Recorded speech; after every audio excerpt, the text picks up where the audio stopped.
मैं चाहता था स्क्रीन के सामने वाले अपने इस हैंडसम चेहरे से सब कुछ जीत सकता था, लेकिन मैंने वापस लौटने के लिए सबसे क्रेजी तरीका चुना। किसी में मुझ पर सवाल उठाने की हिम्मत नहीं थी, किसी की सांस तक नहीं चल रही थी। जब उन प्लेयर्स ने मेरे बॉडी पर कब्जा किया तो उन्हें लगा कि ये उनके लिए एक जैकपॉट है, क्योंकि हर एक टारगेट लड़की की मेरे लिए शुरुआती लाइकिंग 90% से ऊपर थी। हाँ, मुझे सब पसंद करती थी, लेकिन उन बेवकूफों ने अपनी घिनौनी झूठी चालाकियों और गिड़गिड़ाने वाले तरीकों से एक अच्छे खासे मौके को पूरी तरह बर्बाद कर दिया। जब तक 10वें प्लेयर को सिस्टम ने खत्म नहीं कर दिया, तब तक वो उन औरतों के कपड़े के कोने तक नहीं छू पाए थे। उन्हें इस बात का अंदाजा नहीं था कि जब वो कुत्तों की तरह उन औरतों को खुश करने में लगे थे, उससे पहले ही उन औरतों को ये बात समझ आ गई थी कि बॉडी के अंदर का इंसान बदल चुका है। मैं हवा में तैरते हुए ये सब देखकर धीरे धीरे हंस रहा था। क्या एक शर्त लगाओगे? मुझे वापस भेज दो। बस 3 महीनों में मैं उन सारी औरतों को मेरे सामने घुटनों के बल बैठा दूंगा। सिस्टम ने मजाक उड़ाते हुए कहा, अच्छा ऐसा है? तुम्हारे हिसाब से चुने गए 10 चालाक प्लेयर का एक बार भी कामयाब हुए? सिस्टम मेरी बात सुनकर काफी देर तक खामोश रहा, फिर वो एग्री कर गया। तुम्हें 2 दिन देता हूँ, अगर पहला स्टेज फेल हुआ तो तुम्हारा हाल उन सब से 10 गुना बदतर कर दूंगा। मैंने कहा, अच्छा ठीक है, ये डील है। तभी एक सफेद रोशनी चमकी और मैंने एक अजीब से पिंक रंग के रेशमी बेड पर अपनी आंखें खोली। मैं तुरंत भागकर आईने के सामने गया। मेरा चेहरा डर लगने की हद तक पीला पड़ चुका था। कलाई पर सिंपैथी पाने के लिए बनाया गया वो बदसूरत चोट का निशान अभी भी चुप रहा था। मेरी आंखों में एक नफरत सी दौड़ गई। कितना गंदा लग रहा है। मेरी बॉडी की ऐसी हालत कर दी उन्होंने। सर की आवाज के साथ मैंने झटके से पर्दे हटा दिए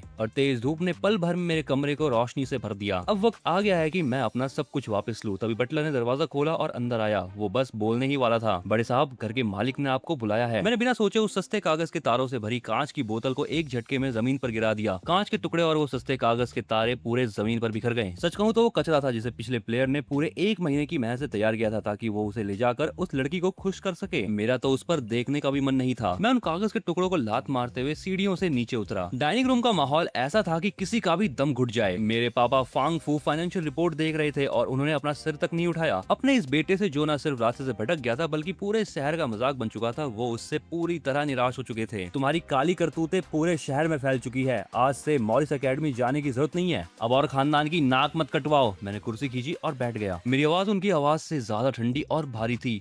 आप मेरा नाम कटवाना चाहते हैं? तुम सी क्लास में सबसे आखिर नंबर पर हो। बोर्ड ऑफ डायरेक्टर्स को भी मैं अब और नहीं संभाल सकता। मैं बोला, मेरे लिए एक आखिरी मौका मांगिए। अपनी दोनों उंगलियों के बीच मैंने उस जेड ग्रेड के बैच को पकड़ा, जो कि एक बेइज्जती की निशानी था। अगले महीने की परीक्षा में मैं अपनी असली जगह वापस ले लूंगा। मेरी बात सुनकर पिताजी के हाथों में थमा अखबार थोड़ा कांप गया। ये बात करने का अंदाज उनके लिए बहुत जाना पहचाना था। उन्होंने अखबार नीचे रखा और अपनी बोहें सिकोड़ ली। मैं सीधे उनकी आंखों में देख रहा था और एक कदम भी पीछे हटने के लिए तैयार नहीं था। चाहे मैं पहले जैसा भी रहा हूँ, अगर इस बार मैं नाकाम हुआ तो मैं खुद अपनी मर्जी से सारी जायदाद और शेयर्स का हक छोड़ दूंगा और खुद इस फांग परिवार से बाहर भी निकल जाऊंगा। मैंने अपने पीछे हटने के सारे रास्ते खुद ही बंद कर दिए थे। चाहे मुझे सच में बाहर ही निकाल दिया जाता, मेरी काबिलियत के दम पर मैं तब भी एक शानदार जिंदगी जी सकता था। लेकिन ये सेल्फ रिस्पेक्ट की लड़ाई थी जो मुझे हर हाल में जीतनी थी। पिताजी ने मुझे बहुत गौर से देखा और आखिर में एक गहरी सांस ली। ये आखिरी महीना है, मैं उन बूढ़े डायरेक्टर्स को संभाल लूंगा। मैं अपनी उस धूल जमी हुई सुपर कार को चला कर लाया और उसे मॉरिस एकेडमी के गेट पर रोक दिया। मैं कार के दरवाजे पे टिक के बड़े आराम से उस बड़े से स्कूल के स्लोगन वाले पत्थर को देख रहा था। 3 साल पहले उस पर लिखा स्लोगन खुद मैंने अपने हाथों से ही लिखा था। तभी एक अजीब सा हेयर स्टाइल वाला लड़का मेरे सामने अकड़ते हुए आया। उसके चेहरे पे साफ साफ दुश्मनी और बदमाशी दिख रही थी। अरे, ये हमारे फांग खानदान के बड़े साहब नहीं है? उसके हाथ में मौजूद पेन की नोक बुरी नीयत से मेरी पीठ पर आके चुभी। सुना है तुम पिछले हफ्ते जबरदस्ती लियू परिवार की पार्टी में घुस गए थे और लियू खानदान की बेटी ने तुम्हें कचरे की तरह स्विमिंग पूल में फेंकवा दिया था। वहाँ का पानी कैसा था? पीने में मजा आया? मेरे आसपास जितने भी लोग खड़े थे वो इस बात को सुनकर जोर से हंसने लगे। ओ हाँ, याद आया। सुना है तुम्हारी हिम्मत बाई डायरेक्टर के पियानो को छूने की भी हुई थी, जिसका रिजल्ट ये हुआ कि तुम्हें भी पियानो के साथ साथ बाहर फेंकवा दिया गया था। अब ये बात सुनने के बाद सब और ज्यादा जोर से हंस रहे थे। ठीक उसी वक्त मेरे दिमाग में रोबोट जैसी चढ़ाने वाली एक आवाज गूंजी। First stage task, target person है बाय निंगमिंग। बाय निंगमिंग के इमोशंस का उतार चढ़ाव 50 तक पहुंचना चाहिए। बचा हुआ समय 47 घंटे 59 मिनट। बाय निंगमिंग इस पूरे शहर की सबसे कम उम्र की म्यूजिक जीनियस, संगीत की दीवानी थी और बाई खानदान की वारिस भी। ओ, तो पिछले प्लेयर को जबरदस्ती बाहर फेंकवा दिया गया था।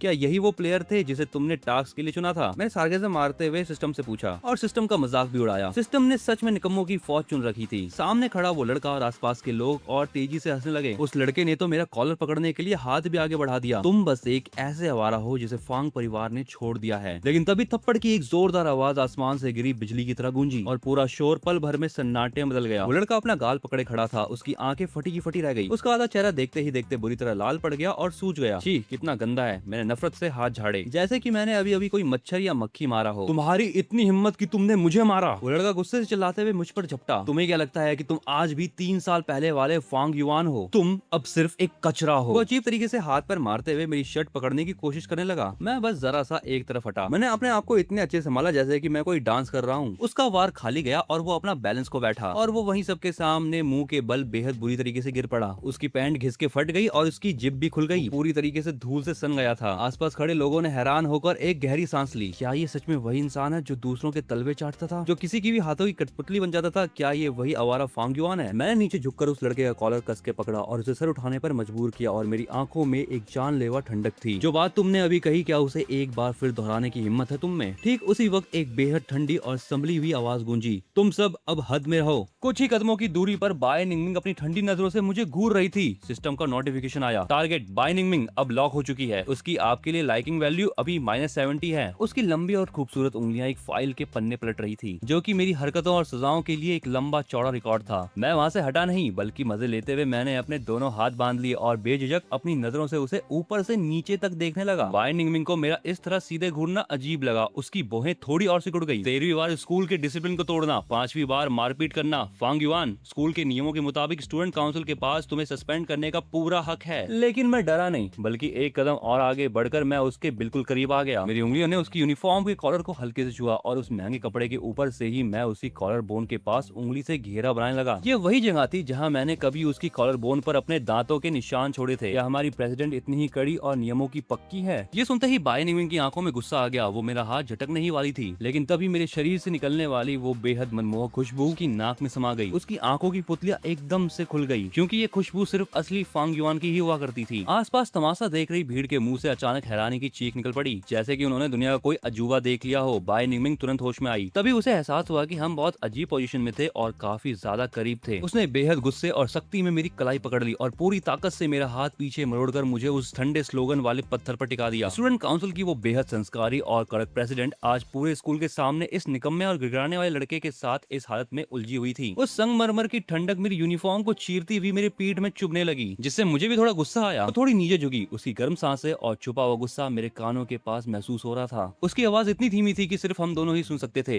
तुम्हारी कोई औकात नहीं है कि तुम इस खुशबू का परफ्यूम इस्तेमाल करो। चलो जाओ, भागो यहाँ से अपने क्लास सी में। अगर दोबारा तुम्हारी कोई गलती मेरे हाथ लगी तो मैं खुद तुम्हें इस मॉरिस एकेडमी से धक्के मारकर बाहर निकालूंगी। सिस्टम की वो बकवास रोबोटिक आवाज फिर से मजे लेते हुए गूंजी। बाय निंगमिंग की लाइकिंग वैल्यू अब -80 हो चुकी है, लेकिन मेरे होठों पर एक हल्की सी मुस्कान आ गई। ये वैल्यू जितनी खराब और माइनस में होगी उतना ही अच्छा है। इस चीज से साफ पता चलता था कि उसे उन नकली प्लेयर से कितनी नफरत हो चुकी थी। अब जैसे ही मैंने क्लास सी का दरवाजा धक्का मारकर खोला, वहाँ चल रहा सारा शोर एक झटके में शांत हो गया। साफ था कि बाहर जो कुछ भी हुआ उसकी खबर पूरे स्कूल में फैल चुकी थी। उन सब की नजरों में मेरे लिए ताने, नफरत और एक अजीब सा शक छुपा हुआ था। मैंने उनकी तरफ ध्यान न देते हुए सीधे कोने में मौजूद अपनी उस धूल से सनी हुई पुरानी सीट की तरफ कदम बढ़ा दिया। तभी एक सुनहरे बालों वाली लड़की ने अजीब से लहजे में ताना मारा, इतना स्टाइल क्या मार रहे हो? आखिर हो तो तुम एक बेकार कचरा ही जो जल्द ही यहाँ से लात खाकर निकलने वाला है। ये लड़की सी क्लास की मॉनिटर लियान शिन थी और सुबह जिस लड़की की मैंने पिटाई की थी वो उसकी सबसे बड़ी चमची थी। समय पर वो अपने दोस्त का बदला लेने के लिए उतावली हो रही थी। मेरे कदम रुक गए। मैं धीरे से पीछे घूमा। मेरे चेहरे का वो बेफिक्र अंदाज गायब हो चुका था और उसकी जगह एक डरा देने वाली ठंडक आ गई थी। मेरी आवाज ज्यादा तेज नहीं थी, लेकिन वो किसी ठंडे खंजर की तरह हर किसी के कानों में चुभ रही थी। तुम बहुत बकवास करती हो। लियान शिन का दिल मेरी उस नजर को देखकर जोर से धड़क उठा और पल भर में उसकी पीठ पसीने से भीग गई, लेकिन वो मानने को तैयार नहीं थी। उसे लगा कि वो एक निकम्मे लड़के से कैसे डर सकती है। उसने अपने डर को छुपाने के लिए और ऊंची आवाज में चिल्लाकर कहा,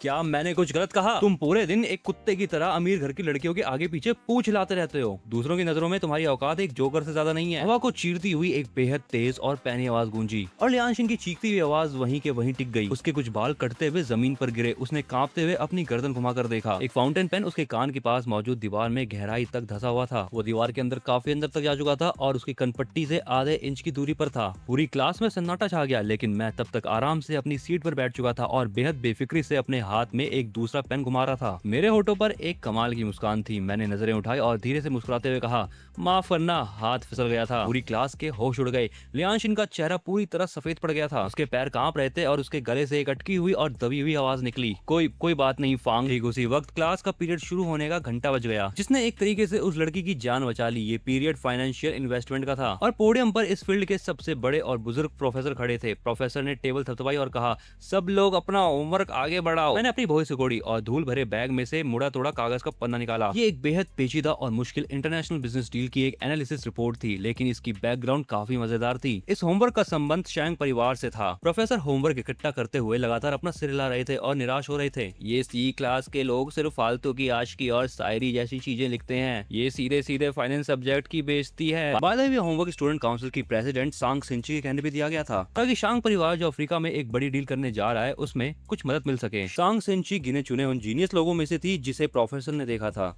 रही बात पहले नंबर के जीनियस की, तो प्रोफेसर की वो उदास और उलझी हुई नजर सीधे कोने में बैठे हुए मुझ पर आ टिक गई, जो इस समय पर पेन से कुछ लिख रहा था। वो लड़का जिसने बस 15 साल की उम्र में डूबते हुए फांग परिवार को दोबारा खड़ा कर दिया था, एक असली बिजनेस जीनियस, यानी कि असली फांग युआन, यानी कि मैं। प्रोफेसर अब मेरे पास आए और रुक गए। उनकी आवाज में गहरी निराशा और दुख था। क्या इस बार भी तुम्हारा होमवर्क जमा करने का कोई इरादा नहीं है? मैंने अपना सिर नहीं उठाया। मेरा पेन उस मुश्किल और उलझी हुई रिपोर्ट पर बेहद तेजी से चल रहा था। मैं सिर्फ उस सवाल का जवाब नहीं लिख रहा था, बल्कि मैं शांग परिवार के बेहद चालाकी से बुने गए चार और प्लान के परकच्चे उड़ा रहा था। प्रोफेसर को लगा कि मैं उनकी बात को नजरअंदाज कर रहा हूँ और उन्हें गुस्सा आने वाला था कि तभी अचानक उनकी नजर मेरे टेबल पर पड़े उस पन्ने पर गई। अगले ही पल वो पूरी तरह शॉक्ड रह गए। मेरे पेन ने आखिरी और एक बेहद सटीक लाइन खींची और इंक उस पन्ने पर फैल गई। मैंने अपनी 2 उंगलियों से उस कागज को पकड़ा और हल्के से आगे बढ़ा दिया, जैसे कोई कचरा फेंक रहा हो, और उसे सीधा प्रोफेसर के सामने रख दिया। प्रोफेसर ने नीचे देखा और उनकी आंखें फटी की फटी रह गई। उस कागज पर इतने सारे मुश्किल और सटीक फॉर्मूले लिखे हुए थे जो सीधे उस बिजनेस डील की सबसे बड़ी और छुपी हुई कमजोरी की तरफ इशारा कर रहे। और मैंने न सिर्फ उसे ढूंढ निकाला, बल्कि उसके बगल में रेड पेन से बड़ी घमंड में एक नोट भी लिख दिया, शॉर्ट सेलिंग करो। एक भी कदम की गलती हुई तो भारी नुकसान होगा, और अगर सही दाद लगा तो मुनाफा 300% से भी ज्यादा होगा। ये कोई मामूली होमवर्क या असाइनमेंट नहीं था, ये सीधी सीधे एक खुली चुनौती और धमकी भरा नोट था। अगर मैं इस प्लान के मुताबिक शांग परिवार की उस डील में दखल देता तो शांग परिवार को ऐसा नुकसान होता जिसका अंदाजा भी नहीं लगाया जा सकता था। प्रोफेसर के हाथ बिना किसी कंट्रोल के बुरी तरह कांप रहे थे। वो कागज उनके हाथ में खड़खड़ा रहा था। उन्होंने झटके से अपना सिर उठाया और मुझे इस तरह देखने लगे जैसे वो किसी इंसान को नहीं बल्कि किसी भूत या मॉन्स्टर को देख रहे हो।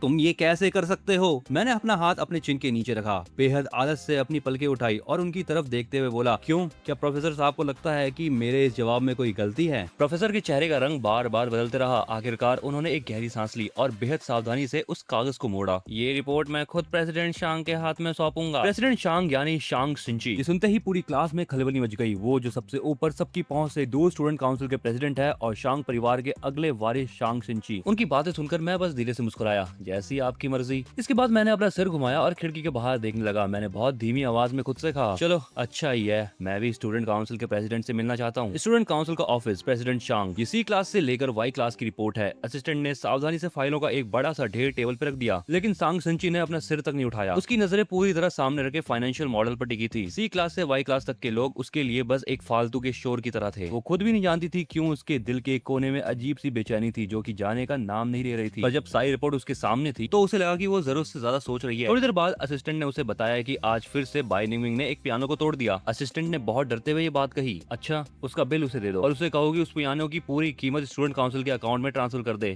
सांग सिंची उसके लिए ज्यादा दिमाग नहीं लगाना चाहती थी। प्रेसिडेंट शांग। तभी प्रोफेसर अचानक ऑफिस में अंदर आ गए। उनकी आवाज में एक ऐसी घबराहट थी जिसे छुपाया नहीं जा सकता था। वो लगभग भागते हुए अंदर आए थे और उन्होंने दोनों हाथों से उस रिपोर्ट को इस तरह आगे बढ़ाया जैसे कोई कीमती तोहफा दे रहे हो। ये रिपोर्ट आप इसे एक बार जरूर देखिए। ये सुनकर सांग सिंची के हाथ रुक गए और फाइनली उसने अपनी नजरें उठाई। उन्होंने उस कागज को अपने हाथ में लिया और जैसे ही उनकी नजर उस पर लिखी बातों पर पड़ी, कमरे की हवा जैसे एक पल के लिए जम सी गई। सांग सिंची के चेहरे का वो शांत और संस्कारी अंदाज गायब हो गया और उसकी जगह एक भारी और डरा देने वाला गुस्सा आ गया। उस कागज को पकड़ने की वजह से उनकी उंगलियों के जो जोड़ थे वो सफेद पड़ गए। उसने अपने होठों को कस के बीच लिया। ये किसने लिखा है? उसकी आवाज में बहुत गुस्सा था, लेकिन उसने कमरे का तापमान एकदम ठंडा कर दिया था। सी क्लास के फांग युआन ने लिखा है ये सब कुछ। प्रोफेसर की आवाज बहुत दबी और डरी हुई निकली। शांग सिंची एक पल के लिए चौंक गई। उसकी आंख में अजीब सी हलचल हुई। इस नाम से भला वो अनजान कैसे हो सकती थी? 3 साल पहले मैं ठीक उसी सीट पे बैठता था जिस पर वो आज बैठी हुई थी, लेकिन अचानक एक ही रात में जैसे मैं पूरी तरह बदल गया। आसमान की ऊंचाइयों से सीधे कीचड़ में जा गिरा, मानो किसी कॉकरोच की तरह। वो इंसान था जिसे पीछे छोड़ने के लिए वो दिन रात मेहनत करती थी, और अचानक मैं उनके लिए एक ऐसा इंसान बन गया जिससे वो सबसे ज्यादा नफरत करती थी। लेकिन मेरी लिखी हुई इस रिपोर्ट को देखकर उसे लगा कि क्या मैं 3 साल से बस नाटक कर रहा था या फिर सही समय का इंतजार। इन सब बातों की परवाह किए बिना मैं यूनिवर्सिटी के सबसे शांत चाइनीज रेस्टोरेंट के अंदर चला गया। मैंने धीरे से खुद से कहा,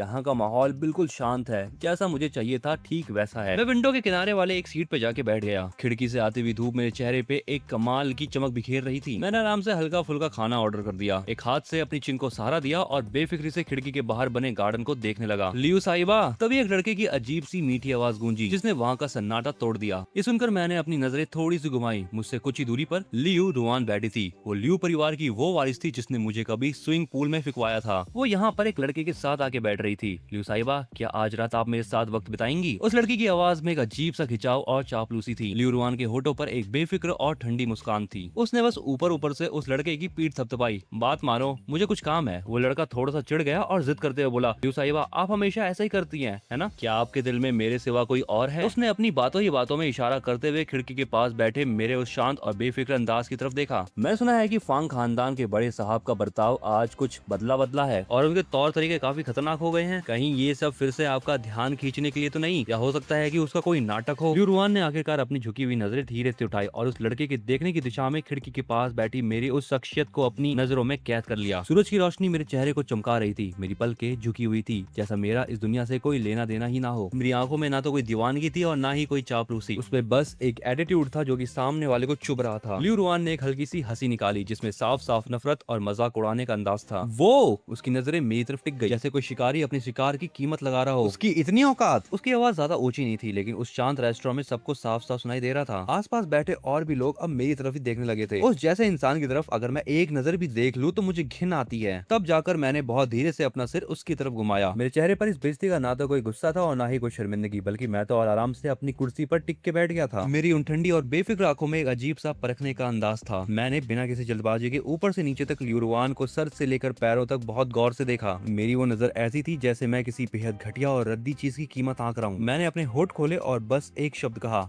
गंदगी। ये सुनते ही रेस्टोरेंट में बैठे जितने भी लोग थे उन सब की सांसें थम गई। लियू रुआन के चेहरे पे जो मजे लेने वाली मुस्कान थी वो वहीं के वहीं जम गई। फांग युआन, वो इंसान जो कभी उसके पीछे एक कुत्ते की तरह पूंछ हिलाता था, वही फांग युआन आज सबके सामने ऐसी नजरों से और ऐसे लहजे में उसकी बेइज्जती करने की हिम्मत कर रहा था। उसकी इतनी हिम्मत की उसने मुझे गंदगी कहा। फांग युआन! लियू रुआन ने गुस्से में अपने पास बैठे उस लड़के को झटके से दूर धकेला। वो अपनी सीट से खड़ी हो गई और कुछ ही कदमों में तेजी से चलकर मेरी टेबल के पास आ खड़ी हुई। गुस्से से सीधे मेरे आंखों में झांकने लगी, जैसे वो मेरे अंदर वो पुरानी दीवानगी, डर या घबराहट ढूंढने की कोशिश कर रही हो। लेकिन अब जब लियू रुआन मेरे सामने आई तो उसका सामना मेरी उन आंखों से हुआ जो पूरी दुनिया को नजरअंदाज करती थी, जिनमें उसके लिए हल्की सी नफरत और ऊपर से नीचे तक देखने वाली दया थी। लियू रुआन गुस्से में पागल होकर हंसने लगी, लेकिन उस हंसी में एक ऐसी ठंडक थी जो हड्डियों तक को कपा दे। नाटक तो तुम बहुत अच्छा कर लेते हो, उसने अपनी आवाज को बहुत धीमा करते हुए कहा। तुम्हें क्या लग रहा है इस तरह का एटीट्यूड दिखाकर तुम मुझे अपनी तरफ खींच लोगे? ये सब तुम्हारे मुझे फंसाने के नए पैतरे है ना? वो झटके से मेरे और करीब आ गई। उसकी गर्म सांसें सीधे मेरे चेहरे को महसूस हो रही थी। उसकी आवाज में पूरी तरह घमंड और मुझे नीचा दिखाने का जिद था। चाहे मैं कितनी भी गंदी क्यों ना हूँ, लेकिन इस जिंदगी में मैं तुम्हें कभी भी छूना पसंद नहीं करूंगी। मुझे जानकर बड़ी खुशी हुई। मैंने सीधे लियू रुआन की आंखों में देखा और बेइज्जती कर दी उसकी। मेरी नजरों में हलचल या डर नहीं था। अगर लियू साहिबा को कोई और काम ना हो तो अब मुझे अपना खाना खाना है। देखो ठंडा हो रहा है। लियू रुआन और ज्यादा गुस्सा हो गई और उसने गहरी सांस ली और तेजी से पलट के रेस्टोरेंट के दरवाजे की तरफ बड़े बड़े कदम बढ़ाते हुए चली गई। ये छोटा सा तमाशा अब शांत हो चुका था। मैंने अपने टेबल पे सजे उस खाने की तरफ देखा और बड़े आराम से बैठ गया। लेकिन तभी सिस्टम की आवाज आती है, टास्क रिमाइंडर, बचा हुआ समय 44 घंटे 32 मिनट। वो आवाज मुझे याद दिला रही थी कि मेरा काम अभी अधूरा है और ये वक्त आराम से खाने का नहीं है मेरे लिए। खैर मैंने उस आवाज को पूरी तरह अनसुना कर दिया और बड़े आराम से अपने कटोरे में रखे सूप को चम्मच से मिलाने लगा। दोपहर के बाद की जो क्लास थी वो मेरे लिए इतनी आसान थी जैसे सांस लेना। ये वो फील्ड थी जिसमें मैं 15 साल की उम्र से पहले से ही एक्सपर्ट बन चुका था। ये जो बीच के 3 साल खाली बीत गए थे वो सिर्फ मेरी काबिलियत पे जमी धूल की तरह थे जो अब हट चुकी थी। मैंने अपनी चिन पे हाथ रखा और बेफिक्री से खिड़की के बाहर देखने लगा। मेरे दूसरे हाथ की उंगलियों से मैं बड़े सलीके से पेन को हवा में घुमा रहा था। तभी क्लास खत्म होने का घंटा बजा और छाती पर स्टूडेंट काउंसिल का बैच लगाए हुए एक जूनियर मेंबर पूरी क्लास के सामने डरते हुए अंदर आया। वो सीधे कोने में मेरी सीट की तरफ बढ़ा। Student Fang Yuan. उसकी आवाज में काम के सिलसिले वाली इज्जत तो थी, लेकिन वो अपनी आंखों का डर छुपा नहीं पा रहा था। प्रेसिडेंट शांग ने आपको अपने ऑफिस में बातचीत के लिए बुलाया है।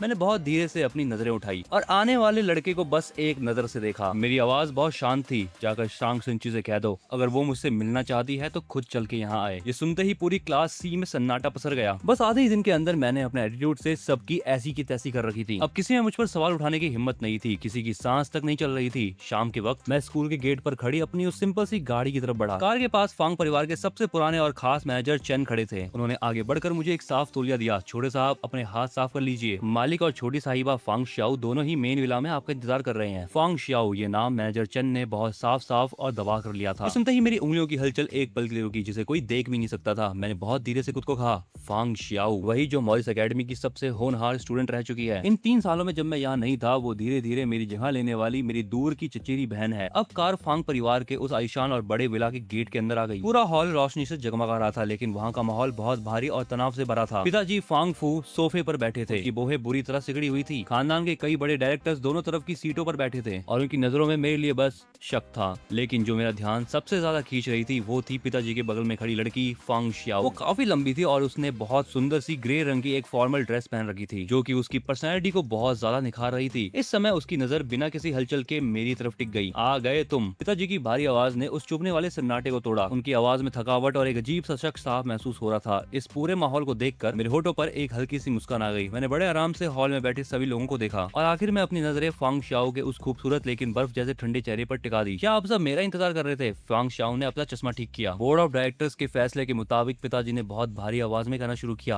आज से फांग श्याओ अस्थायी रूप से बिजनेस और खानदान में तुम्हारे सारे हक और जिम्मेदारियां संभालेगी। उन्होंने मेरी तरफ देखा। उनकी आंखों में एक ऐसी बेबसी और भारीपन था जिसे छुपाना मुश्किल था। इस खानदान के मुखिया होने के नाते पूरे परिवार के फायदे के सामने उन्हें अपने खुद के रिश्तों और भावनाओं को पीछे छोड़ना ही पड़ा था। तुम्हारी इन 3 सालों की आवारागर्दी और गलतियों की वजह से तुमने इस घर में अपनी बात रखने का हक बहुत पहले ही खो दिया था। अब से ठीक 1 महीने बाद अगर तुम मॉरिस एकेडमी के मंथली एग्जाम में टॉप 3 में नहीं आ पाए तो फांग श्याओ परमानेंटली हमारा सारा बिजनेस अपने हाथ में ले लेगी। हाल ही में तुमने जो कई बार नियम तोड़े हैं और वहाँ पर जो तमाशा किया है, उसकी पूरी रिपोर्ट डायरेक्टर्स के पास पहुंच चुकी है। पिताजी ने तुम्हारे लिए जो 1 महीने का वक्त मांगा है वो सिर्फ इस कंडीशन पे है कि तुम अपनी हद में रहो और कोई नया तमाशा ना करो। उसकी आवाज में अभी भी ठहराव और शांति थी। पूरे हॉल में बिल्कुल सन्नाटा छा गया। सारे डायरेक्टर्स एक दूसरे को देखने लगे और पिताजी चुपचाप बैठे रहे। मैं बस शांति से सब देख रहा था, लेकिन थोड़ी देर बाद बस मेरी आंखों में गुस्सा उबल रहा था। लेकिन तभी अचानक मैं धीरे से हंस पड़ा। मेरी वो हंसी उस शांत हॉल में बहुत साफ और सामने वालों के कानों में चुभने वाली थी। अस्थायी रूप से संभालेगी। मैंने मजे लेते हुए उनके शब्दों को दोबारा दोहराया। मेरे लहजे में उसके लिए साफ साफ मजाक और नफरत थी। जो चीजें मेरी है उन्हें कोई दूसरा छुए, ये मुझे बिल्कुल पसंद नहीं आता। इस 1 महीने के अंदर अगर तुम्हारी हिम्मत मेरी किसी भी चीज पर हाथ डालने की हुई या तुमने पीठ पीछे कोई भी गंदा खेल खेला तो मैं अपने हाथों से ही तुम्हारी ऐसी तैसी कर दूंगा। मेरी ये बात सुनते ही फांग श्याओ की आंखें एक पल के लिए सिकुड़ गई, लेकिन उस कड़क और परफेक्ट दिखने वाले चेहरे पर अभी भी कोई हलचल या घबराहट नहीं थी। उसने अपने जबड़े को कस लिया। उसकी आवाज अभी भी वैसी ही ठंडी थी, संभली हुई और बिना किसी डर के। उसने कहा, मेरी जिम्मेदारी सिर्फ फांग परिवार के फायदे की रक्षा करना है, बस इतना ही। ये सुनकर मैंने वहाँ मौजूद किसी भी इंसान की तरफ दोबारा नहीं देखा और तेजी से पलटकर वहाँ से बाहर निकल गया। अगला दिन, टास्क रिमाइंडर, बचा हुआ समय 23 घंटे 5 मिनट। लगता है अब तुम्हें याद दिलाने के तरीके को बदलना पड़ेगा। काम में ढील देने की कीमत एक छोटी सी सजा है। सिस्टम के उस रिमाइंडर के साथ मेरे शरीर में एक अजीब सी हलचल हुई, जैसे कि कोई सुइयां चुभ रही हो। वैसे ही एक दर्द मेरी रगों में बहने लगा। ये चीज हाई डायमेंशन की तरफ से एक चेतावनी थी जो मुझे टास्क में देरी करने की सजा दे रही थी। मैं एक शांत जगह पे गया और हंसते हुए कहा, क्या तुम्हारा सब्र जवाब दे रहा है? लगता है हाई डायमेंशन के लोगों के पास भी अपनी कमजोरियां होती हैं। थोड़ी देर बाद मैं बहुत आलीशान तरीके से मॉरिस एकेडमी में चला गया। Student Fang Yuan. तभी पीछे से एक बर्फ के पहाड़ से बहने वाले ठंडे झरने जैसी साफ और सुरीली आवाज गूंजी, जिसने पल भर में आसपास के शोर को पूरी तरह शांत कर दिया। मेरे कदम जरा रुके और मैं धीरे से पीछे घूमा। सांग सिंची खुद अपने सामने से हटती हुई भीड़ के बीच से रास्ता बनाते हुए सीधे मेरी तरफ चली आ रही थी। मैंने कहा, अरे प्रेसिडेंट शांग साहब खुद ही यहाँ पधारे हैं। मैंने भौहें थोड़ी ऊपर उठाई। मेरे लहजे में एक मजे लेने वाला अंदाज साफ था। पता नहीं ऐसा क्या जरूरी काम आ गया है जिसके लिए आपको खुद यहाँ तक चलकर आना पड़ा। सांग सिंची के होठों पर एक बहुत परफेक्ट मुस्कान आ गई। फांग युआन, कल जो तुमने फाइनेंशियल रिपोर्ट बनाई थी, मुझे उसमें काफी दिलचस्पी है। उसकी नजरें पूरी तरह मुझ पर आके टिक गई। पता नहीं मुझे अब ये मौका मिलेगा या नहीं कि तुम मेरे साथ स्टूडेंट काउंसिल के ऑफिस में चल के इस पर थोड़ी बातचीत करो। मैंने भी उसके जवाब में वैसी ही एक परफेक्ट मुस्कान बिखेरी, लेकिन मेरी आंखों के अंदर भी कोई अपनापन नहीं था। जब आप इतनी प्यार से मुझे बुला रही हैं तो मैं मना कैसे कर सकता हूँ। और इस तरह आसपास के लोगों की जलन से गुजरते हुए मैं शांग सिंची के साथ उस स्टूडेंट काउंसिल के रूम में चला गया। स्टूडेंट फांग, सांग सिंची अपनी सीट पर बैठी नहीं, वो उस बड़ी सी कांच की खिड़की के सामने जाके खड़ी हो गई। उसकी पीठ सुबह की धूप की तरफ थी। मुझे फालतू की बातें करके समय बर्बाद करना बिल्कुल पसंद नहीं है। तुम बहुत अच्छे जानते हो कि तुम्हारी वो रिपोर्ट शांग परिवार के इस सबसे खास प्रोजेक्ट के लिए क्या मायने रखती है, जिसे बनाने में हमें सालों लगे हैं। मैंने उसकी बात का कोई सीधा जवाब नहीं दिया। मैं बस बड़े ही आराम से सोफे पर टिक के बैठा था। मेरी उन ठंडी और बेरुखी से भरी आंखों में सब कुछ पहले से ही जान लेने का एक भरोसा था और मैं बस शांति से उसे देखता रहा। सांग सिंची पीछे घूमी, उसकी नजरें सीधे मेरी आंखों में चुभ रही थी। अगर मैं ये चाहूँ कि तुम इस रिपोर्ट की बातों को पूरी तरह राजी रखो ताकि शांग परिवार का ये प्रोजेक्ट बिना किसी रुकावट के आगे बढ़ सके,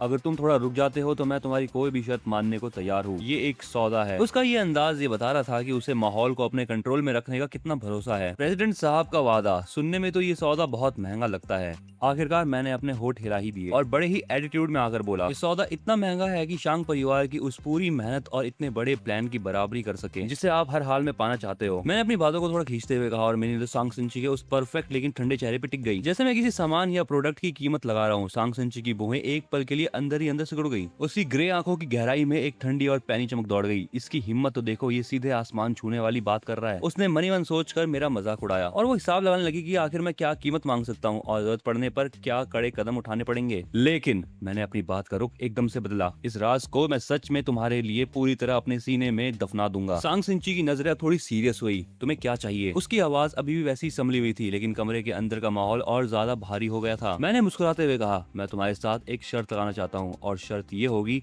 कि अगले महीने के एग्जाम में पूरे कॉलेज में पहले नंबर रैंक 1 पर कौन आता है। मैं थोड़ा सा रुका ताकि मैं सांग सिंची की आंखों में एक पल के लिए आने वाली उस हैरानी के मजे ले सकूं और फिर मैंने अपनी बात का सबसे बड़ा और भारी पत्ता सामने फेंक दिया। रही बात इस शर्त की बाजी की, अगर तुम हार गई तो ये स्टूडेंट काउंसिल के प्रेसिडेंट की कुर्सी मेरी होगी। मेरी नजरें बिना किसी डर के उसके ऊपर टिक गई। मैं बेझिझक उसकी उस बेहद खूबसूरत गर्दन के हिस्से से लेकर उसकी कॉलर बोन तक अपनी नजर घुमा रहा था और इसी के साथ ही तुम्हें मेरा गुलाम बनना होगा। मेरी ये बात सुनते ही अचानक एक बेहद गहरी और कभी न दमने वाली नफरत का एहसास किसी जहरीले बैल की तरह सांग सिंची के दिलो दिमाग पे छा गया। अच्छा, तो बात आखिरकार घूम फिर के यहाँ तक आ गई है। तुम्हारा ये दमदार कमबैक, ये टैलेंट, ये धमकी, इन सब का आखिरी मकसद अभी भी बस मुझसे तुम्हारी गुलामी करवाना चाहता है। तुम्हारी ये ख्वाहिश ही बेकार है। उसकी आंखें पल भर में बर्फ जैसी ठंडी और तीखी हो गई, लेकिन उसने अपनी विल पावर के दम पे उस नफरत और गुस्से को अंदर ही दबा लिया। सिस्टम अलर्ट, टारगेट सांग सिंची की लाइकिंग अफेक्शन गिरकर -50% हो चुकी है। मेरे दिमाग में सिस्टम की चेतावनी साफ साफ गूंजी, लेकिन मेरे चेहरे की मुस्कान जरा भी कम नहीं हुई। उल्टा वो और भी ज्यादा गहरी और कातिलाना हो गई। मुझे उसकी इस नफरत से कोई फर्क नहीं पड़ता था और ना ही उसके इस गुस्से से। मैं बस बड़े ही आराम से सोफे पर पीछे की तरफ झुक गया और अब मेरी नजरें किसी खरीदार की तरह थी जिसमें सिर्फ एक चीज को परखने का अंदाज था, जैसे कोई किसी सामान की वैल्यू देख रहा हो। अब बड़े आराम से मैंने एक बार फिर से सांग सिंची को सर से लेकर पांव तक अच्छी तरह अपनी नजरों से नापा। मेरी लंबी उंगलियों के बीच फंसा पेन हवा में धीरे धीरे उसके चेहरे का नक्शा सा बना रहा था। अब मैंने बहुत धीमी आवाज में खुद से कहा, ये बहुत कमाल की गुलाम बनेगी। मैं इससे बहुत खुश था और बात सिर्फ इतनी सी थी कि सांग सिंची मेरी नजरों के मायने बहुत अच्छे से समझ रही थी। ये कोई प्यार नहीं था, ना कोई दीवानगी थी, बल्कि ये एक बेहद क्रूर और ठंडे दिमाग से किया गया और सोचा समझा चाल थी। मुझे बस उसे अंदर से बेइज्जती महसूस करानी थी। पूरे ऑफिस में एक भयानक सन्नाटा पसरा हुआ था। सिर्फ हम दोनों की नजरें एक दूसरे से टकरा रही थी, जैसे हवा में कोई अनदेखी चिंगारी सुलगा रहा हो। काफी देर बाद सांग सिंची ने आखिरकार बहुत धीमे से अपने होठ खोले। उसकी आवाज भारी और शांत थी, लेकिन ऐसा लग रहा था जैसे वो किसी जमी हुई झील की गहराई से निकल कर आ रही हो जिसमें चुभने वाली ठंडक थी। मंजूर है। उसने मेरी शर्त मान ली थी और हाँ भी कर दी थी। उसका ये एटीट्यूड उसकी रग रग में बसे उस भरोसे से आता था। वो हर किसी को कुचल सकती थी। उसका अल्टीमेट सेल्फ कॉन्फिडेंस। तुम जीत नहीं सकते, भले ही तुम्हारा खोया हुआ टैलेंट अचानक जाग गया हो, लेकिन इन 3 सालों में जो खाई हमारे बीच बनी है उसे तुम महज इस आधे महीने में पार नहीं कर सकते। मेरी समझ की जो आखिरी ऊंचाई है वो उसकी नजरों में रास्ते में पड़े एक मामूली पत्थर से ज्यादा कुछ नहीं थी। उसने मुझसे कहा, रही बात उन अफवाहों की कि तुम 3 साल से अपनी ताकत छुपा रहे थे, तो मैं तुम्हारी इस बकवास पर बिल्कुल यकीन नहीं करती। जरा पिछले 3 सालों को याद करो। तुम कॉलेज के गेट पर हाथ में कागज के सस्ते सितारे लिए ल्यू रुआन का इंतजार करते थे। तुम बड़ी बड़ी पार्टियों में ल्यू सुआन के पीछे भागते थे और सिक्योरिटी गार्ड तुम्हें घसीट कर बाहर फेंक देते थे। तुम बाय निंगमिंग की एक मामूली सी नजर पाने के लिए अपनी बेइज्जती भी करवाने लगते थे। इन 3 सालों में तुमने ना अपनी इज्जत मिट्टी में लाई है, बल्कि पूरे फांग परिवार के बिजनेस के आगे बढ़ाने के सारे रास्ते बंद कर दिए हैं। इतनी बड़ी और भारी कीमत चुकाना सिर्फ एक कमबैक के नाटक के लिए। ये बात पूरी बेतुकी और बकवास थी जिसमें नुकसान के सिवा कुछ नहीं था। और अगर तुम हार गए तो? सांग सिंची की आवाज में एक कड़ा और आखिरी फैसला सुनाने जैसा अंदाज था। उसकी आंखें चील की तरह मुझ पर पूरी तरह लॉक हो चुकी थी, जैसे किसी शिकारी की नजर अपने शिकार पर होती है। ये सुनकर मेरे पतले होठों पर एक गहरी मुस्कान आ गई, जैसे मैंने अंजाम पहले से ही देख लिया हो। मैं ये मान लूंगा कि फाइनेंशियल रिपोर्ट कभी थी ही नहीं और मैं शांग परिवार के इस बड़े बिजनेस प्रोजेक्ट में कभी दखल नहीं दूंगा। मैं थोड़ा सा रुका और अपनी बात की रफ्तार थोड़ी धीमी की, जिसमें सब कुछ दाव पर लगा देने का जुनून था। और इसके साथ ही मैं अपनी मर्जी से हमेशा के लिए मॉरिस एकेडमी को छोड़ दूंगा और इस शहर के 8 बड़े रईस खानदानों की वारिसों की लिस्ट से मैं अपना नाम भी हटा लूंगा। नहीं। सांग सिंची का शरीर थोड़ा सा आगे की तरफ झुका, अपने दोनों हाथ टेबल पे जोर से टिकाए। उसकी आवाज बेहद भारी और धीमी थी। मुझे चाहिए कि तुम मॉरिस एकेडमी के बीचों बीच बने उस कॉलेज मैनिफेस्टो पिलर के नीचे घुटनों केवल बैठो और पूरे कॉलेज के प्रोफेसर्स और स्टूडेंट्स के सामने अपने मुंह से ये कबूल करो कि तुम पिछले 3 सालों से कितने बेवकूफ घटिया इंसान रहे हो और जो जो तुमने मुझसे बात कही कि तुम मुझे अपना गुलाम बनाना चाहते हो, वो बात कितनी घिनौनी थी। और इसके बाद हमेशा के लिए इस मॉइस एकेडमी से दफा हो जाओ, इस पूरे शहर से निकल जाओ और अपने पूरी जिंदगी कभी दोबारा यहाँ कदम मत रखना। सिर्फ ऐसी भयानक शर्त ही उसे उस बेइज्जती और अपमान से राहत दिला सकती थी जो मेरी नजरों ने उसे दी थी। मैंने बड़े ही शांत होकर उसे देखा। मेरी आंखों में डर का एक कतरा तक नहीं था। मेरा वो पीला सा चेहरा इस गजब के रोमांच की वजह से अजीब तरीके से लाल हो गया था। आखिरकार मेरे होठों से बस एक शब्द निकला, ठीक है। शर्त अब पक्की हो चुकी थी। हम दोनों के बीच एक अनदेखा और कड़ा कॉन्ट्रैक्ट साइन हो चुका था। तभी दिमाग में फिर से सिस्टम की आवाज गूंजी, ऐसा लगता है कि आप बहुत ज्यादा एक्साइटेड हैं, लेकिन मेरे एनालिसिस और कैलकुलेशन के मुताबिक आपके पास उसे जीतने का कोई पक्का मौका यानी 100% चांस नहीं है। तभी तो असली मजा आएगा, है कि नहीं? मुझे बिना किसी रोमांच और मजे की शर्त पसंद नहीं है। सिस्टम टास्क रिमाइंडर, बचा हुआ समय 15 घंटे 43 मिनट। दोपहर के वक्त जब कॉलेज की छुट्टी होने वाली थी तो वो किसी भूत की तरह ठंडी और डरावनी आवाज में दिमाग में दोबारा गूंजी, और उस आवाज के साथ ही मेरे बदन में पहले से भी कई ज्यादा दर्द उठा। मैं सिर उठाकर क्लास की दीवार पर लगी घड़ी को देखा। छुट्टी होने के बाद अब सिर्फ 30 मिनट बचे थे। अगर कॉलेज का ये वक्त हाथ से निकल गया और मुझे इस टास्क को पूरा करने के लिए लुओ परिवार के घर जाना पड़ा तो वहाँ घुसकर इसे करना वाकई आसान नहीं होने वाला। मॉइस एकेडमी का east wing music piano room. कमरे की हवा में रेजिन, पुरानी म्यूजिकल शीट और गुलाब के एसेंस ऑयल की एक अजीब सी मिलीजुली खुशबू थी। लुओ सुआओ, मेरे सारे टारगेट में सबसे मुश्किल और जिसे समझना नामुमकिन हो ऐसी लड़की, एक ऐसी कड़क आर्टिस्ट जिसने अपने तन मन को पूरी तरह इन म्यूजिकल नोट्स के हवाले कर दिया हो। वहाँ पियानो के पास एक लंबा और खूबसूरत साया रोशनी और अंधेरे के बिल्कुल बीचों बीच खड़ा था। लुओ सुआओ ने अपना सिर थोड़ा नीचे झुकाया हुआ था और उसकी पतली नाजुक उंगलियां पियानो के कवर पर हल्की सी टिकी थी। वह किसी पुराने जमाने की क्लासिक ऑयल पेंटिंग जैसी लग रही थी, जिसमें गजब की रॉयल्टी तो थी लेकिन साथ ही एक गहरा दुख भी छुपा हुआ था। मैंने पहले भी कहा था ये जगह तुम्हारे आने के लिए नहीं है। उसकी आवाज में कोई गर्माहट नहीं थी। उसका एक एक शब्द भारी थकावट और मुझे वहाँ से भगाने की जिद से भरा था। मैंने उसकी बात को पूरी तरह अनसुना कर दिया। मेरी नजर पियानो के कवर से हटकर वहाँ बिखरे हुए कुछ पीले पड़ चुके कागजों पर जा टिकी, जिन पर लिखे हुए अनगिनत म्यूजिकल नोट्स को काट काट कर पूरी तरह खराब कर दिया गया था। चेंजेस के कई निशान, कई लाइनें और गुस्से में पेन से खरोचे गए वो निशान एक दूसरे के ऊपर अजीब से मंडरा रहे थे। इस जगह पर मेरी आवाज एकदम शांत और ठंडी थी। तुमने इसे 15 बार बदला है लेकिन तुम अभी भी इससे खुश नहीं हो। मुझे बताओ तुम संगीत के जरिए आखिर क्या बयां करना चाहती हो? ये कहते हुए मेरा हाथ बहुत धीरे से उसके कंधे पे जा टिक गया। System alert, target Luo Suao, emotional fluctuation, score 35%। बाहर निकलो यहाँ से। लुओ सुआओ की आवाज उसके भीजते हुए दांतों के बीच से निकली, जिसमें अपनी बर्दाश्त की आखिरी हद पर होने वाली एक कम कभी साफ महसूस हो रही थी। उंगलियां गुस्से और बेबसी में अपने ही घुटनों को जोर से खींच रही थी। वो बर्फीला अकड़ा हुआ हाथ मेरे सामने था।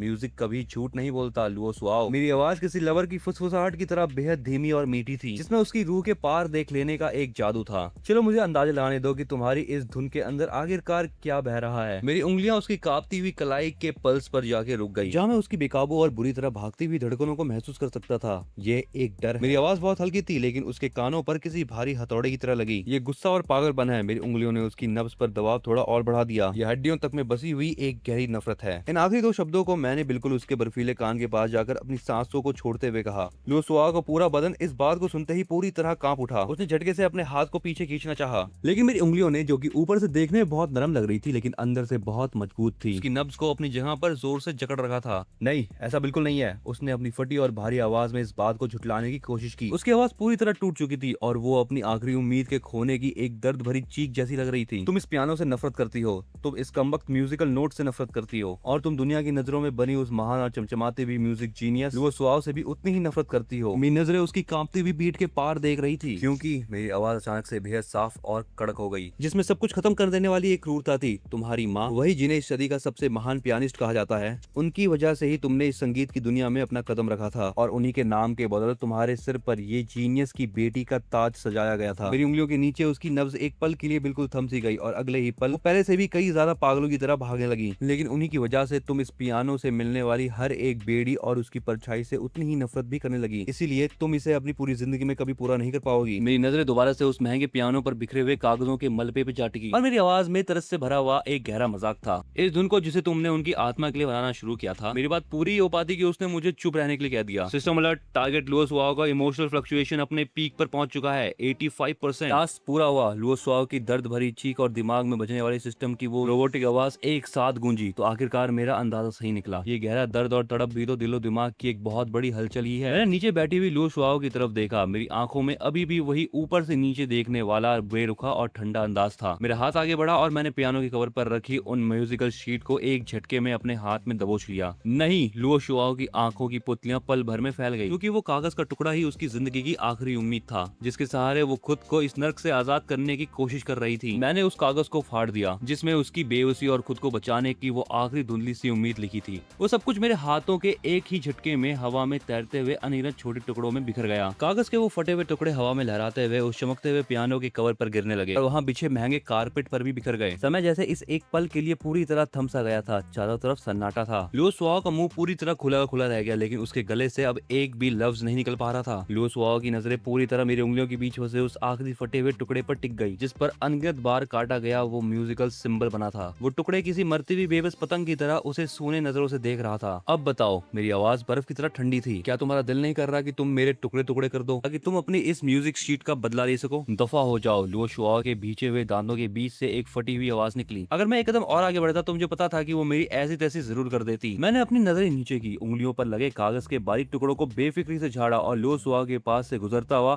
सीधे उस लाइट के नीचे रखे पुराने खामोश पियानो की तरफ बढ़ गया। मैंने एक ही झटके में पियानो का कवर ऊपर उठा दिया। नहीं, लुओ सुआओ पागलों की तरह मेरी तरफ झपटी। उसका निशाना सीधे मेरी गर्दन पे था। वो मेरे जैसे नकारा इंसान को अपने पियानो को हाथ भी लगाने नहीं देना चाहती थी। इससे पहले कि उसकी उंगलियां मेरे बालों को भी छू पाती, मेरी उंगलियों के पोर पियानो की कीज पर टिक गए। मैंने कीज को जोर से दबाया नहीं था, बस उन्हें बहुत आराम से छुआ था, जैसे कोई पंख छू रहा हूँ। पियानो से एक सिंगल सुर निकला जो कि बर्फ के पहाड़ से पिघले हुए पानी की तरह था। लुओ सुआओ लड़खड़ाते हुए आधा कदम पीछे हट गई और उसके घुटने जोर से जमीन से जा टकराए। वो कारपेट पे घुटनों के बल बैठ गई और उसकी नजरें पियानो के सामने बैठी मेरी पीठ पर जम गई। पियानो से अब सुरों की नदी बहने लगी, लेकिन अब वो साफ पानी नहीं थी, बल्कि वो धुन कई ज्यादा गहरी, धीमी और एक बेहिसाब दर्द और उदासी से लिपटी हुई थी। घुटनों के बल बैठी लुओ सुआओ का बदन जैसे जम सा गया। उसकी आंखों का वो खूनी गुस्सा पल भर में गायब हो गया और उसकी जगह एक अजीब से खालीपन ने ले ली। ये धुन तो वही है। उसकी यादों के बंद दरवाजे अचानक खुल गई। एक धुंधली, पुरानी और इतिहास के पन्नों में दफन हो चुकी दोपहर। ये तब की बात थी जब वो सिर्फ 9 साल की थी और अपनी जिंदगी का पहला पियानो कंपटीशन हार गई थी। तेज बुखार की वजह से उसकी हर सांस उसके गले को जला रही थी। पूरी दुनिया उसकी नजरों के सामने घूम रही थी और उसके पास बचा था तो सिर्फ हार का वो भयानक डर और अकेलापन। उसने पियानो बजाते हुए 3 सुर गलत दबा दिए थे। ये सब इस कमबख्त बीमारी की वजह से हुआ, सब मेरी इस कमजोरी की वजह से हुआ। अब माँ मुझसे कितनी निराश होंगी। वही माँ जिसने अपने सारे सपने और अपनी अधूरी जिद उस छोटी सी बच्ची के कंधे पे लाद रखी थी। लेकिन तभी किसी के आने की आहट हुई। कदम बहुत हल्के थे, मैं एक हिचकिचाहट थी और फिर पियानो के कवर को बहुत ही संभाल कर खोलने की एक हल्की सी क्लिक की आवाज आई और उसके ठीक बाद यही धुन हवा में गूंजने लगी थी। वो धुन किसी बेहद कोमल और प्यारे हाथ की तरह थी जो उसके डर और उसकी बीमारी के दर्द को सहला रही थी। तेज बुखार में उसका दिमाग सुन्न था। उसे ये भी याद नहीं था कि पियानो आखिरकार कौन बजा रहा था। याद थी तो सिर्फ उस धुन से मिलने वाली सुकून और सुरक्षा की वो पुरानी इमोशंस। ठीक होने के बाद उसने ना जाने कितनी बार पियानो की कीज पर उस धुंधली धुन को ढूंढने की कोशिश की, लेकिन सब कुछ बेकार रहा। लेकिन आज वो धुन इतनी साफ और जादू की तरह मेरी उंगलियों से निकल रही थी।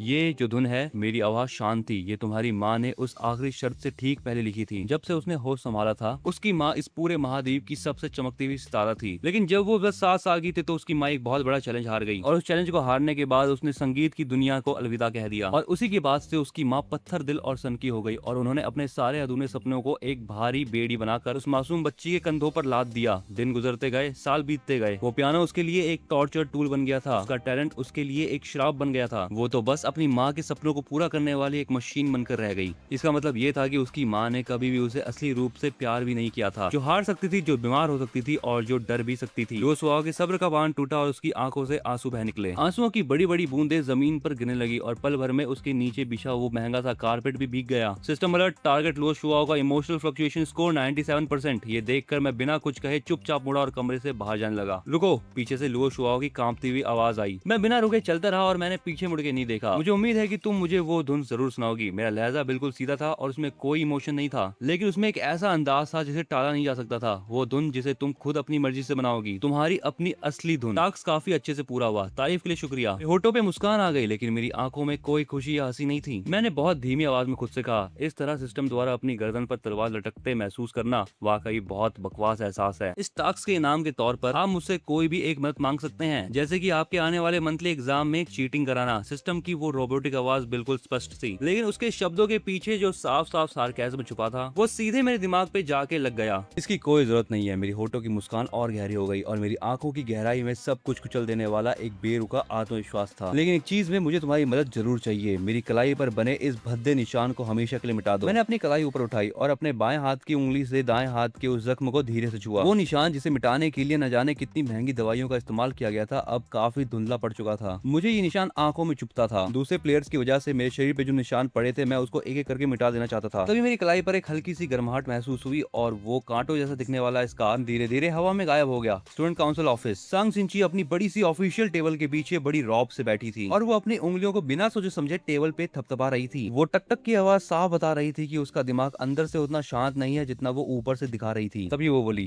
फांग युआन का सस्पेंशन और पनिशमेंट रिकॉर्ड जरा निकाल कर मेरे सामने लाओ। टेबल से कुछ ही दूरी पर खड़ी बाय निंगमिंग तभी विजिलेंस डिपार्टमेंट की एक नई साइन की हुई फाइल को समेट कर रख रही थी। सांग सिंची की बात सुनते ही उसके हाथ एक पल के लिए बहुत मामूली सी ठिठके। उसने बहुत धीरे से अपना सिर ऊपर उठाया। Punishment record. बाय निंगमिंग की बातों में एक अनदेखा कड़ापन और शक साफ झलक रहा था। पिछले 3 सालों में जो उसने महान कारनामे किए हैं उनके बारे में तुमसे बेहतर कौन जानता है। अचानक तुम्हें उसमें इतनी दिलचस्पी कब से होने लगी। सांग सिंची की उंगलियां टेबल पे थम गई और उसकी नजरें सीधे बाय निंगमिंग के चेहरे पे जाकर लॉक हो गई। उसने बहुत ही बारीकी से सामने वाले के लहजे में छुपी उस नाराजगी को पकड़ लिया था जो बाय निंगमिंग को सांग सिंची के इस रिकॉर्ड से हुई थी। इस बात को छोड़ो, मैं तुमसे ये पूछना चाहती हूँ कि आखिरकार तुम कब से उससे जुड़े मामलों पर इतने तीखे रिएक्शन देने लगी हो। मैं तो बस हैरान हूँ। बाय निंगमिंग ने बहुत ठंडे और बेरुखे अंदाज में जवाब दिया। एक ऐसा कचरा स्टूडेंट जो क्लास से लात मारकर निकाले जाने वाला था, आखिर उसकी औकात ही क्या है। क्या वो वाकई इतना काबिल है कि तुम अपना कीमती वक्त उसकी उन बकवास और बेकार फाइलों को खंगालने में बर्बाद करो। सांग सिंची ने बाय निंगमिंग की उस बर्फीली और शक से भरी नजरों का डटकर सामना किया। दोनों की आंखों के पीछे एक गहरा तूफान सुलग रहा था। वो कुछ पलों के लिए बिल्कुल खामोश रही और उसकी उंगली ने एक बार फिर अनजाने में टेबल को हल्के से थपथपाया, जैसे मनी मन किसी का प्रॉफिट तोल रही हो। और आखिरकार वो वापस पीछे हटी, अपनी उस बड़ी सी कुर्सी के बैक रेस्ट से टेक लगाई और उसका अंदाज थोड़ा सा रिलैक्स हो गया। यहाँ तक कि उसके होठों पर एक बहुत हल्की सी मुस्कान आ गई, शायद इसलिए क्योंकि वो मुझे अब बिल्कुल अलग महसूस करा रहा है। सांग सिंची की नजरें खिड़की के बाहर गिरते हुए शाम के घने अंधेरे पर जाकर टिक गई और उसकी आवाज काफी धीमी हो गई। वो बदल चुका है। यहाँ तक कि सांग सिंची भी, जो हमेशा खुद पर काबू रखती थी, जो हर एक चीज को मुट्ठी में रखती थी और जो हमेशा मुझे अपने पैरों की धूल और एक कलंक समझती थी, वो भी आज अपने मुंह से कह रही थी कि मैं बदल चुका हूँ। पूरे ऑफिस में एक सन्नाटा छा गया। बाय निंगमिंग की नजरें एक बार फिर सांग सिंची के उस बेहद खूबसूरत चेहरे पे जाके टिक गई, जैसे वो उस चेहरे के बारीक हाव भाव से उस सच को पढ़ने की कोशिश कर रही थी जो सांग सिंची उसे छुपा रही थी। लेकिन उसे कुछ भी हासिल नहीं हुआ। फांग फैमिली विला में एक चमचमाती लाल रंग की सुपर कार वहाँ से सजे धजे हरे भरे लॉन में कुचलते हुए आई और सीधे विला के आंगन के ठीक बीचों बीच आके रुक गई। मैं कार के दरवाजे से टेक लगाकर खड़ा हो गया और मेरी उंगली उस कलाई को सहला रही थी जो अभी बिल्कुल साफ हो गई थी। वही कलाई जहाँ से पुराने जख्म का निशान साफ हो चुका था। तभी दूसरी मंजिल पर स्टडी रूम की उस बड़ी सी कांच की खिड़की के पास एक लंबी और बेहद खूबसूरत लड़की दिखाई दी, फांग शाओ। उसने अपना सिर थोड़ा सा नीचे झुकाया हुआ था और चश्मे के पीछे छुपी उसकी तीखी नजरें नीचे आंगन में खड़े सीधे मेरे चेहरे पे टिकी थी। मुझे उसकी वो चुभने वाली नजर सीधे साफ महसूस हुई। मैंने अचानक अपना सिर उठाया और हमारी नजरें एक दूसरे से टकरा गई। मेरी आंखों में देखते ही मेरे होठों पर एक ताना मारने वाली मुस्कान तैर गई और उसके बाद मैंने उस खिड़की की तरफ से अपना ध्यान हटाया। मैंने अपने कदम बढ़ाए और सीधा विला के मेन दरवाजे की तरफ चल दिया। ठीक उसी वक्त जब मैंने घर के अंदर कदम रखा तो वहाँ की घुमावदार सीढ़ियों से किसी के भारी कदमों की आवाज गूंजी। फांग शाओ बहुत ही शांत कदमों से सीढ़ियों से नीचे उतर रही थी। वो सीढ़ियों के बिल्कुल बीच में आके रुक गई और ऊपर से नीचे मुझे देखते हुए ये कहा कि मॉइस एकेडमी की छुट्टी होने के वक्त से पूरे 4 घंटे 28 मिनट बीत चुके हैं। उसने बहुत स्टाइल से अपनी बाइक कलाई ऊपर उठाई और अपने उस बेहद कीमती घड़ी पर वक्त देखा। कॉलेज से लेकर यहाँ तक आने में अगर गाड़ी को नॉर्मल स्पीड से भी चलाया जाए और रास्ते के ट्रैफिक को भी जोड़ लिया जाए तो समय का अंतर ज्यादा से ज्यादा 15 मिनट से ऊपर नहीं होना चाहिए था। तुम्हें हर हाल में 3:30 बजे यहाँ पर पहुंच जाना चाहिए था। आखिरकार तुम इतनी देर से कहाँ थे? गाइस, आज की इस वीडियो को हम यहीं तक रखते हैं। अगर तुम्हें ये वीडियो पसंद आई है तो इस वीडियो को हाइप करना बिल्कुल मत भूलना। अपने क्लासमेट्स के साथ इसे शेयर करो ज्यादा से ज्यादा। और हाँ, अगर तुम्हें इस वीडियो का नेक्स्ट पार्ट देखना है तो चैनल को सब्सक्राइब करो। कमेंट में मुझे बताना जरूर। मेरे चैनल पे और भी कमाल की वीडियो अपलोडेड है, तुम उसे भी जाकर एक बार चेक करो और मैं मिलता हूँ तुमको एक नई कहानी के साथ।